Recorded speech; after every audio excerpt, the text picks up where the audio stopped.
Alright, so I know I'm sounding a bit crazy with all these theories, like I'm being a bit like a Charlie Day at the moment. Sorry, Luigi. But just hear me out. The unlockable boards, I still think it's going to happen. And there's a lot of people on Reddit saying, no, there's no way, it's not going to happen. But there's lots of things pointing towards it. Now, I mentioned in a video a while back, the N64 games wanted to keep the boards a secret too. In the original Mario Party, the manuals didn't reveal the secret boards. If you look here, only 5 boards are shown. Sound familiar? And 5 classic boards from the Nintendo 64 era. This is even more evidence that there will be an unlockable 6th board, as the other games wanted to keep it a secret too. It wasn't just Mario Party 2 that did this. Mario Party 1 did it. They didn't reveal Eternal Star and Bowser's Magma Mountain were in the game. They also revealed all the boards. Come on, does anyone else think that's a bit weird? Like, we've seen everything. So a lot of people saying, yep, this is the game, this is what we're going to get. That's really weird from a business point of view. Why would you show all the boards? Like, that's why I was so shocked in the trailer, you know, when Horrorland suddenly did show up. Yes! But they showed everything that we think there's going to be in the game. So, you know, there must be a few surprises. Otherwise, we know exactly what we're buying on day one. It just makes no sense to me. Like, you know, like, trailers are there to reveal little bits of information. I mean, it's not the same for Metroid Dread. Like, they pretty much released the whole game for that. But now, this point isn't as big, but it's just something I noticed. If you go onto the Japanese website and you look at, you know, the confirmed boards which are in the game, do you see anything a bit weird? Look at that big blank white space.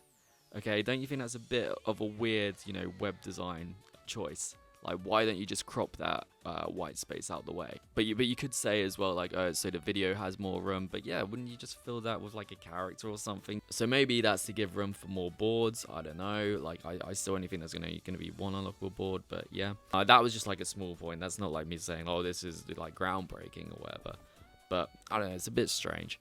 Now we know there's going to be in-game purchase in the game thanks to Nintendo eShop, so that gives room for DLC.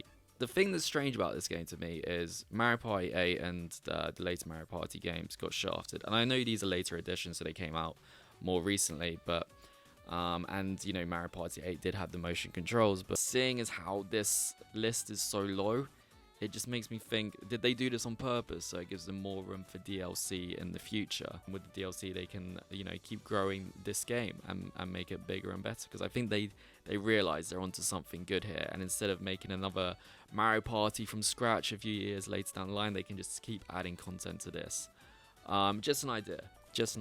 And I'm not saying like you're going to get anything crazy. It's not going to be like, oh, you're going to get 7 DLC boards and every character that was in Super Mario Party. No, you got to be realistic with this. It'll probably be like you'll get 1 character, you'll get 1 board, and maybe 5 or so mini games. And those mini games will be from the games which had the lower amount of mini games. So it means they can just keep growing on this game and add more content. Now let's talk about the Lucky Spaces briefly. Now on Horrorland, they do look a bit overwhelming. I'm not going to lie.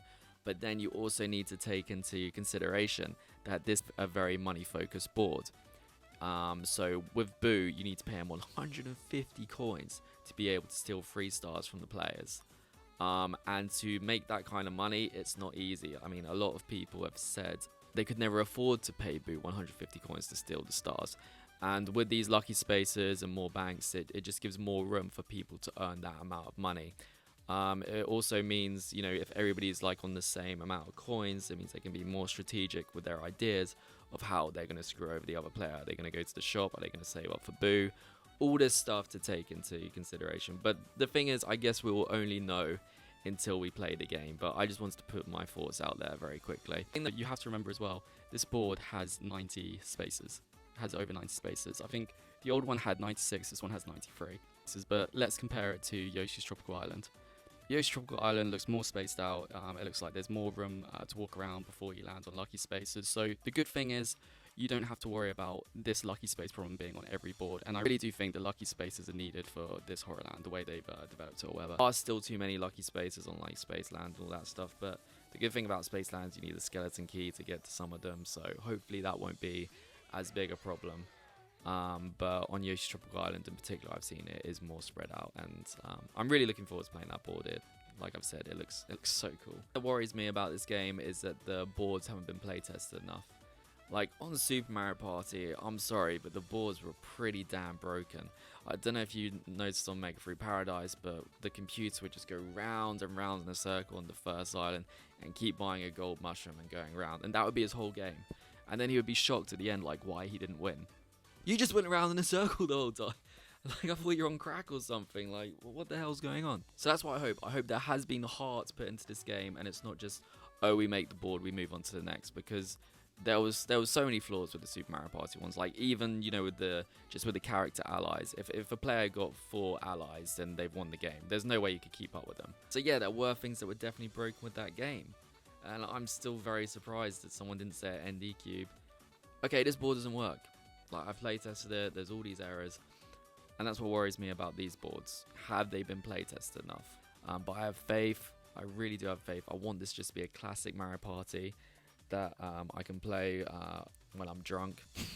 I'm sorry guys, such a good drinking game. So I've seen people complain that Horrorland, it doesn't have the same look as the old one, and they've like cancelled out all this stuff. Like, come on guys, it's 2021. Nintendo isn't going to take a risk having like something that symbolizes blood in their game. I know it's a bit of a shame, that they got rid of some of the decoration, but they're not going to take that risk. In 2021, everyone gets cancelled. They also took out the Game Guys spaces, which I've seen people are a bit annoyed about, but they're not going to advertise gambling to kids. That would just be, they just wouldn't take that risk. Like, oh, there's blood and like gambling in this game. It's just, some things you just gotta let go. But if you embrace the game for what it is, I'm sure you'll enjoy the game. It's got a lot of personality, and it's looking great. Like the thing that did confuse me is a lot of people have been saying, oh, I don't like the new look of Horrorland, it doesn't look the same. Like okay, if you look at the old version, it has a very similar color scheme and theme to Woody Woods, so I can see why they went with this design change. And, there's people as well saying, oh, but it doesn't have the personality. It definitely has personality. There's a lot going on. It's got, like, the floating piano at night. It's got the Thromps walking around. It's got the eyes that still chase you around. The cave with the eyes beaming out. There's a lot going for it. Even the park, that's, like, a creepy little element. And it has that weird horror sepia tone. I think the design change looks really good. And I think if they hadn't changed the design, then it wouldn't have made the cut, because they would have been like, oh, it's too similar to Woody Woods. It was. There's a lot to look forward to with this game, and it's not long now. It hits that Halloween release, and with that Halloween release, I just want to say maybe EGAD, like the Horrorland as well. It looks more like a Luigi's Mansion sort of theme now, rather than how the old design used to look. So maybe that gives more room for EGAD, just putting it out there. But what are your thoughts? Let me know down below. Hit that subscribe button if you enjoyed. And as always, guys, thanks for watching.